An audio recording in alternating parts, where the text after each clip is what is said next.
My name's Jill Rowe, and in this episode of The Different Podcast, I talk with Steve Chalke about Oasis being 40 years old. It was so much fun looking back over those 40 years together. So many people, so much learning, and so much joy. What we discover through all of it is the value of having purpose and meaning, and the belief that your life counts, and that the way of Jesus is summed up in loving others as we love ourselves, so that no one is left out. Celebrating people, supporting people, speaking up and speaking out, compassion, inclusion, love. That is our task, our responsibility, and our joy at Oasis. Here's to the next 40. Hello, Steve. And hello to you, Jill. Can I just say I'm admiring your sweater vest today? Do you know I wore this because it's getting, a bit warmer, isn't it? Spring and all the rest of it. Yeah. But then I thought it might be a bit cold. And Cornelia bought me this a couple of years ago. So I thought for Father's Day or something like that. Not though I'm not a father. And so I thought I'd wear it today. Well, it's very smart. Thank you very much indeed. And on trend. Is it on trend? Yeah, Corny wouldn't buy you something that wasn't on trend. Well, now go on, feeling really good now. I know it's on trend. So, Steve, this year is a big year for Oasis, isn't it? It is. It is a very big year. We are 40. Woohoo! Exactly. Happy birthday. Happy birthday. Happy birthday. 40 years old. Yeah. And funnily, today I was just looking at something on my computer, and I found a video that we put together when we were 25 years really? old. Yeah. Did we all look rather odd? It's just great seeing all the footage. It's so great just mapping that journey. But I thought, why don't we do this episode all about us as being 40? Self-indulgent. Yeah, why That's not? About being 40. A little treat. Yeah. Well, the trouble with us being 40 is that I think to myself, I know I am old, but I think I must look really ancient. You know, anybody who founded something that they founded 40 years ago, they can't be a spring chicken, can they? Which is a bit depressing. I know. In many ways. Yeah. You know, because, that's one of those things about life. You always feel the same age inside. Yeah. What age are you stuck at? I think I'm about, I don't know, somewhere between 21 and 25 or 6. Really? Yeah. Well, I still feel exactly the same as that. Yeah. I felt then a bit irresponsible and like all of that. But then I suddenly keep waking up to the fact that I ought to be responsible. You're actually a grown-up. Yeah, I'm actually a grown-up, and people treat you differently to the way you feel, don't they? Because they treat you like a grown-up, a very grown-up in my case, because they must think I'm old and decrepit, and I feel like an irresponsible youth. Which is a really good place to start for this episode, isn't it? So, 40 years, and you were a ute when it all started, really, weren't you? How did it all begin? Oasis began in two ways. Once in my head when I was actually a youth, 14, and I went to this school where I told the story before, but it was a school that never created opportunity. And then I went to a youth group at a church, and they did create opportunity for me. They seemed to notice me, want to talk to me. The leaders, taught me to play the guitar, et cetera, et cetera, et cetera. Gave me opportunities to lead children's work or, be a leader amongst all that. So they took me seriously, and that was an amazing thing for me. And well, it was back then that I decided that when I grew up, I wanted to start a house for kids to live in that no one cared for, a school that would provide young people with hope, and a hospital, which would do the same thing, basically. And I love that as a teenager. I'm going to set up a hospital. Yeah, no, which is very weird, don't you think? It's a big leap. Yeah, I know. Some people would say, I know, like a little health space, maybe. Yeah. But I know, it's really strange. Full-blown hospitals. It's still strange to me. And if I could ever afford a therapist, I'd go to one and find out why it was. Because it really does. It's brilliant. It does. It's very odd. I agree. But the only thing about it that kind of brings it back down into the realms of reality a bit is I hadn't got a clue what I was talking about. So it wasn't as though, I always think now when I say it to people, they must think, blimey, you must have been a very advanced 14-year-old to understand the medical profession and the need for the NHS to have a boost. But I didn't understand anything. I just thought hospitals were good places, schools should be good places. And I had lots of friends who I know needed a safe house. Yeah. And you also wanted to be a minister, right? And I wanted to be, because the youth club I went to the youth club I went to was run by a church. Yeah. And it struck me that the church had a pretty good story to tell. Yeah. And so I decided that I'd be a Christian, and in for a penny, in for a pound, I'd become might as well be a church leader. It's really weird, isn't it? What was that about my upbringing that made me think like that? I think that, I'll give it a go. Yeah. It's like that. That's very much, as I've observed, that's very much the thing that has it. Yeah, I'm not being frivolous, but that's very much kind of baked into, let's try. Yeah. Let's try. So even at the start. Yeah. But you went from being a 14-year-old and then you went off to college eventually to train, but you did loads of manual, what's called menial kind of roles, didn't you? Jobs, yes, I did. You? Well, from that moment on at 14, I felt my life had direction and purpose and meaning. Therefore, from that moment on, I started planning about how would I become the minister of a church or set up a house or set up a school, etc., etc. So I began investing in things. So when I left school, instead of going to college or whatever, I wasn't actually sure that college would have me, but instead of going to university or anything like that, I got a job as a labourer at a factory on a housing estate in Kent. Yeah. And I used the money that I got from my labouring job to set up a youth group. And what I always call a theatre company, but was really just a bit some kids doing 5-minute sketches. It was great. It was great, and I learned a lot about youth work. I've never trained as a youth worker, but I always considered myself to be a youth worker rather than anything else. I eventually trained as a Baptist minister, so I did theology. And I always say, at least I was present in the room whilst theology was being taught. It's a slightly different thing, isn't it? And then I worked for a church as a youth worker for 4 years, which I loved. But I knew that I needed to leave to set up all these things. Yeah. And with the help of the church, I did leave. And so it all began. And my wife, whose name is Cornelia, as I've just referred to, gave me this tank top, which I now find is very trendy at the moment, which is, I'll tell her that tonight, Oh, she probably knows already. I think she'll. All right. Yeah. Anyway, she gave it to me 2 years ago. She must be really ahead of the trend. She's very good at predicting the future. Yeah. But it was Cornelia who said to me, when we were setting up a house, because that was easier than a school or a hospital, clearly, she said we should call this house Oasis because you're kind of providing an oasis for the young people who come and live with us, who'd been abused, neglected, abandoned, etc.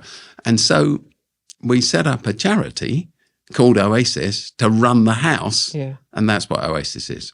So one of the things that I became officially, in terms of, kind of got employed by Oasis, but we'll talk about that in a minute, but in 97. Yeah. But one of the things I noticed sometimes when people interact with us, with you, there's this thing about, how did you get, like it's like Oasis is a big family now, isn't it? It's a big organisation. It's huge, it works on all sorts of fronts, and sometimes it can maybe appear to other people that it's been easy to get to this, but on the inside, it's It's not, is it? No, like, no. And I think about, even in that story you just told, so I was doing a job and the money was going for this. Like, it's that there is something about it being based on so much hard work. Yeah, everything is. And that's why I talked about like feeling like a 25-year-old inside, because I still feel, you got to attack life with an energy and enthusiasm. Yeah. And I kind of like feel that I've got that, still, it's a gift, isn't it? Yeah. I don't create it. It's not anything to do with me. That's why I always say it's a God-given thing. Yeah. But it's that energy that fuels you and drives you on. And it's also that energy that makes you feel, well, I don't know much about this. I don't know much about that, but let's have a go at it. Yeah. Let's, because someone needs to have a go at it. That's the thing. If we don't, then... And it's not like claiming to know more than anyone else or even as much as anyone else, but you've got to do something about the issues. I sometimes wake up in the morning and I listen to Radio 4, at 6 o'clock, the news comes on. And the news, actually, the headlines always last for about 7 minutes. And it's like a 7-minute dose of deep depression to start the day. Yes, and it could leave you feeling really impotent. Yeah. So you got to say, so what is in my hands or could be in our hands to make a difference to, and then just get on with it and do it if you can. Yeah. So in the story of Oasis, because here we are, 40 years on. Yeah. In that journey, you have introduced through the loads of new things and all the rest of it. Some things have worked, other things haven't, Because that's an important part of the thing. And, your own story, Jill, about joining Oasis, because we met, when did you say it was 97? No. Oh. We met in 93. 93, so you've got a much better memory than me. 94. Yeah. Yeah. And anyway, that was in Derby. That was in Derby, and you came to the city with some other people. Yeah, yeah. And we all connected, and you and I had a really good chat. And I actually started. That was another theatre group, wasn't it? It was theatre, church. Yeah. Yeah, no, but evangelism team. Yeah, and there was a drama thing. And so I took our theatre company. Yeah. It was great. Yeah, which I used to. It was me and them and all the rest Dawn of it. Reynolds, Dave Steele. All that whole Kate gang. Lees. Yeah. So that was that was fantastic. But you see, the same thing happened to you. We got talking. Yeah. And I don't know if you said, should I come and work for Oasis? No, or whether asked me. Asked me. And so anyway, there was this whole... But I started to write some assembly stuff for the organisation. But I tell you what got me into Oasis, even before we'd met, was Christmas Cracker. Oh, yeah, there you go. It was Christmas Cracker. And here was this organisation that was doing something different. And here was this massive youth initiative where young people, and we had such fun with this all those years ago. Yeah. We ran radio station, we were doing restaurants, we were doing loads and loads of stuff, and it all came out of Oasis. Yes, I should explain what that was, actually. Yeah, it was because I'm half Indian, my dad was Indian, I went to India in the first year of Oasis life, probably a year and a half, I can't remember, because somebody said the only way you'll keep this thing going is if you take any piece of work you possibly can to earn some money, because you're doing so much that you don't earn any money out of. The YMCA asked if I'd go to India and do some lectures, training sessions for youth workers. I'd written a book on youth work by then. So off I went to India, but where my dad came from, and told me it was really rather wonderful. And it is rather wonderful, I should say, India, but not when you first see it. No. It's like desperate. You see this poverty. They say that India is an assault on all your senses. And I got off the plane, and it was just like that. And you see such poverty, and life is cheap, and people, dying everywhere because of malnutrition. And it was unimaginable to me. But I was on this thing. I had to spend 3.5 weeks there, actually. And it was terrible. But I'm so grateful that I stayed 3.5 weeks, because if I'd have gone for a weekend, I'd have come home just traumatized. But then I kind of worked it all the way through. And it was on the plane, on the way home, I was thinking, so what am I going to do about this? because it's that impotence Yes. thing again. It's Yeah. like listening to Radio 4, isn't it? Yeah. Like, what do I do? What do we do? Yeah. And on the plane on the way home, I came up with this idea, and it was to do Christmas Cracker. And it was actually an idea I'd done before in the youth group that I ran at the church. And basically what we did was got an old shop front, just hired it, got it given to us for a couple of months, November and December. November to get it ready, December to run a restaurant. Yeah. We didn't call it Christmas Cracker in Tunbridge, but which was where I worked. Yeah. But it worked brilliantly for the youth group, you know. Yeah. Yeah. And so then I thought, I know what I'll do. I'll launch those on a national basis. I'll tell every youth group I can find how to take over temporarily a shop front on your high street, call it the Christmas Cracker, and the slogan, eat less, pay more. So you can come in and have a wonderful meal prepared by the local youth group, and you can pay as much, it's a small meal, like, you know, it's the kind of, the phrase that people used to use then was third world instead of developing world. So we used to say third world meals at first world prices. So you could pay a fortune for it. And it was a brilliant project. And it took off around the country and in other countries too, actually. Yeah, and raised tons of, a load of money that we gave away to Oasis. Never kept any of the money. We gave it to development organisations working in different places around the world. It was phenomenal. Do you know what happened to me the other week? So we used to have those Christmas Cracker tablecloths, yellow with black. It's black writing fantastic. on, And somebody I've still got one. had one, and they gave it to me. It's like brand new, and I'm going to get it framed. Oh, fantastic! And we're going to hang it in Oasis St Martin's Village. Brilliant. Which is a new project we're just launching to work with children who are absent from school. Yeah. So there's all these projects, and I joined in 97, and you know what a glorious 28 years. Yeah, but the important thing is that you see, when I said, "Did I ask you or did you suggest to me?" But the important thing about the conversation, however it started, was I said, "Yes, it would be great for you to come, but I can't pay you." Yeah, I can't pay you, so you'll have to come for nothing. Yeah, so I did, and I gave up my career and my house, but hey, here we are. But that's a metaphor for everything, isn't it? Because you were the head of RE in a school, earning a proper salary with all the trimmings. Yeah, you chucked it all in. Yeah. For nothing. And I think this is like us being 40, as I look back, and I don't know, you've got longer to look back on it, and as the founder as well. But what you see is this organisation, I think, that went from doing projects to being an inclusive movement. It went from projects to being what I would call prophetic, by which I mean influence, shaping, calling out injustice. From small to large, because we're a big, and yet holding on to the small. And this year, our theme for being 40 is no one left out. And as you look back, you can just see that has been the theme all the way through. It's a great theme, isn't it? No one left out, because, as you say, when I hear it, I think that is actually what we're about. It's not some smart thing that somebody dreamt up, but then we think, oh yeah, we could be a bit like that.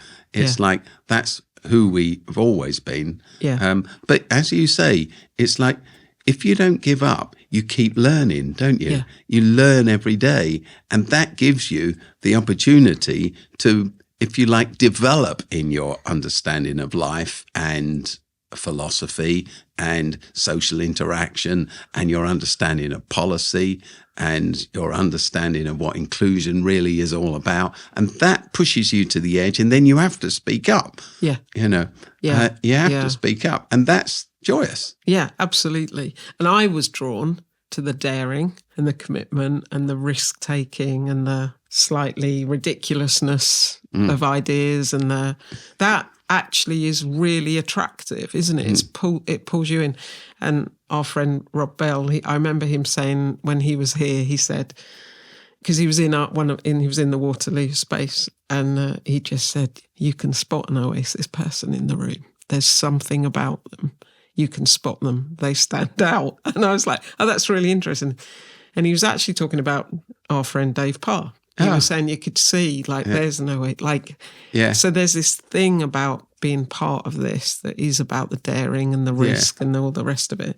But my question for you, Steve, is there's been thousands of people been part of the story so far, and there'll be many thousands more in the future, some of whom we're never going to know. No. But as founder, you began this, and we're celebrating being 40. Where are we at now, would you say? And what's next? Well, I think we're on the launch pad.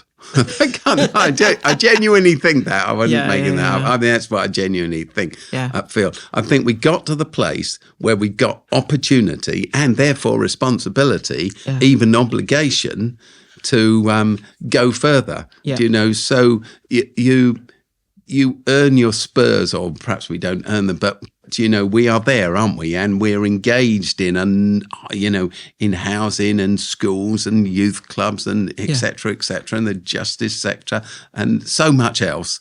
So if you're there, you have the opportunity to speak up and the responsibility to speak up and speak out and be clear, because what everything needs guiding, including our society, in is direction.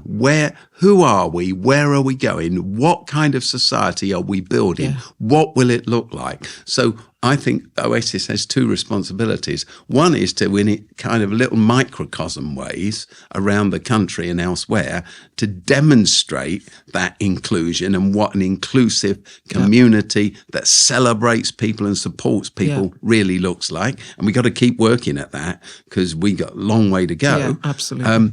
But the second thing is, in doing that, what you got to do is the other thing, which is speak up. Yes. Right? Speak from grappling with it, daring to be in the ring and get on with the fight type of thing. From that position, you've got an obligation, because you have an opportunity to speak up about how things should be, which is why I think you move from projects to, what did you say? To a movement. A movement. A prophetic movement. Yeah, a prophetic movement. A movement that, not from a place of arrogance or we've got it sorted, because we haven't, but these are the issues, and these are the issues that as a society we have to grapple with, and if we don't, we will be in trouble. I've just been speaking to a radio station then, lining up, and I probably said, because I think I've said it a couple of times to in interviews today, because I get to do them quite a lot of the time. I said, if we invest in children, a child that is invested in will contribute to society every year of their life.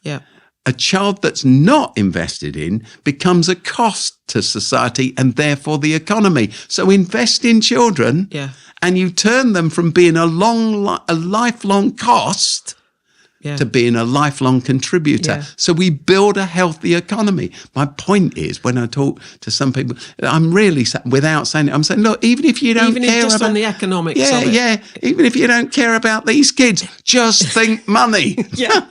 Because, if you're thinking about the economy, you got to think about kids, because otherwise we leave all these hugely intelligent, creative people in the dust, because we have an education system that doesn't fit them and doesn't work for them. So we have to keep pushing. We've got to keep pushing. There's that thing, isn't there? Without vision, the people perish. That's something that I am so grateful in Oasis, that we have a real clarity about. And it's a ridiculously big vision, but that's the point, right? But for a society that doesn't have a vision, it's a You disaster. can argue that that's all that matters, because strategies come and strategies go. Do you know that once you have a vision, a true north, once you know what you want to get to, your strategy is simply the means of getting you there if present circumstances remain. But present circumstances never remain. They change, don't they? So most strategies are built upon a falsehood. And the falsehood is, tomorrow's going to be exactly the same as today, and so will next year and the year after.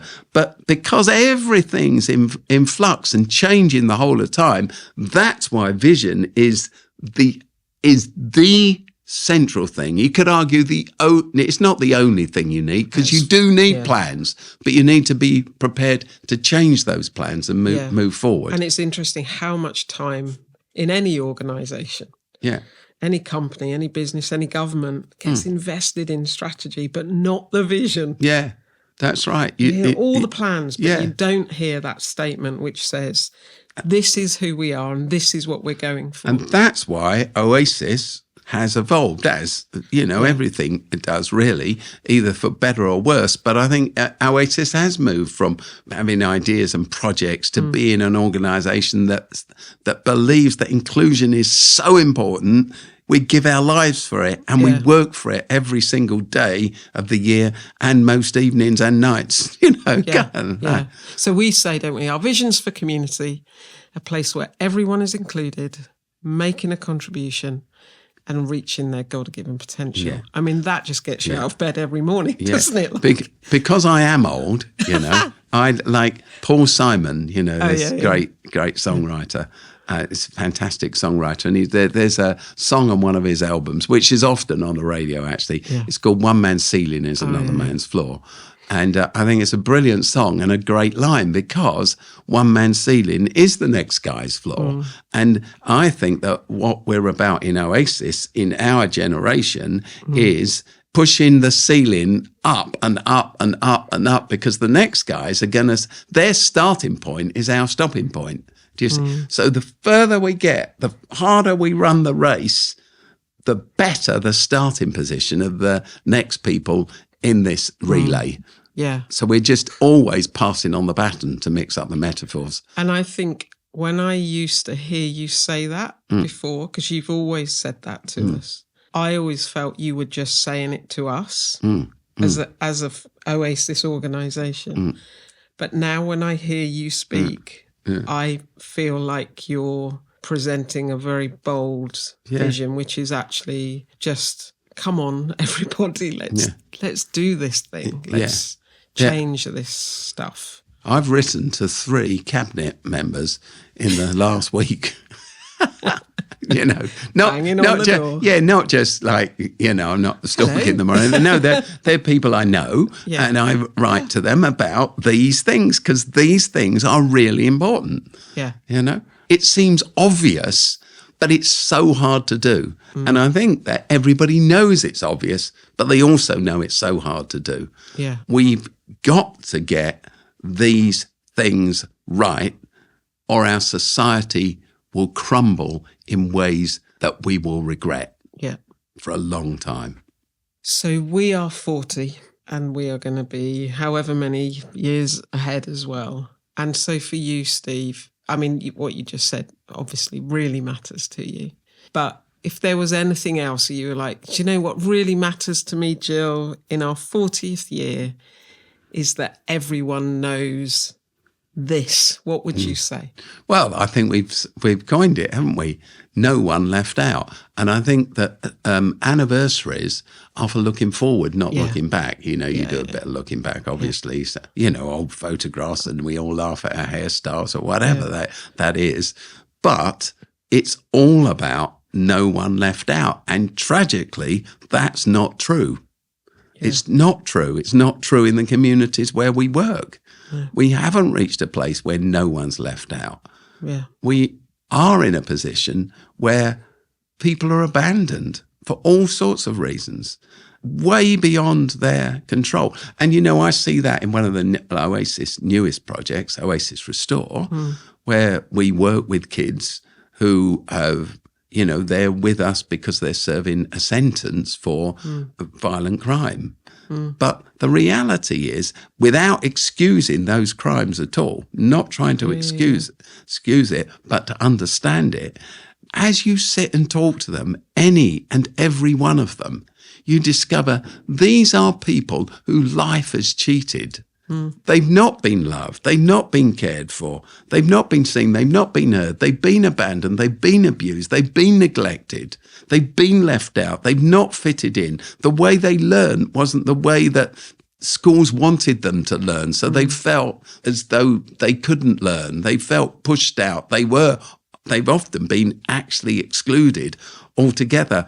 All sorts of things have broken down in their lives. They've been groomed. They've been vulnerable. They've been exploited by someone else. And now society is punishing them for the stuff that's happened to them. Yeah. They are victims. They have committed crimes, but they are also victims. Yeah. We have to change that. Yeah. No one left out. Extending the table, expanding and widening the Oasis circle of inclusion. Always. Always. Happy 40th. Happy 40th.